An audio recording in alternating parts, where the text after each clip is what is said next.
Members of the Electoral College meet today in all 50 states to officially declare Joe Biden the winner of the presidential election.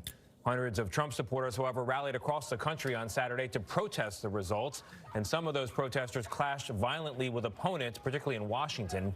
The president says his fight to overturn the election results is, quote, not over, even after more than 50 lawsuits have been withdrawn or dismissed and the Supreme Court refused to get involved. Ben Tracy is at the White House for us. Ben, good morning to you. What does the president have for all of his efforts? Not a whole lot to show. There's been no meaningful change to any of the election results, but a new CBS News poll does show that a majority of the president's supporters do not believe that Joe Biden is the legitimate winner of the election. In the meantime, the president says he's not concerned that his claims of fraud are dividing the country. No, I worry about the country having an illegitimate president. That's what I worry about. Joe Biden won the election by more than 7 million votes, but that hasn't stopped President Trump or his supporters who gathered in Washington, D.C. this weekend from continuing to say the election was stolen. Some demonstrations turned violent, with at least 4 people stabbed Saturday night as pro- and anti-Trump groups clashed in the streets. And D.C. police are investigating potential hate crimes against at least 2 black churches after Black Lives Matter banners were torn down.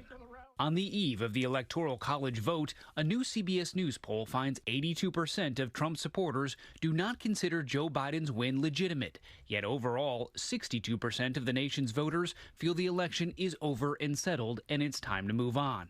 Some Republicans, like Senator Lamar Alexander, say today's Electoral College vote for Biden should be the final word. It's very hard to say that Joe Biden is not validly elected after Monday if all that happens. President Trump is not moving on. They say I lost. I didn't lose.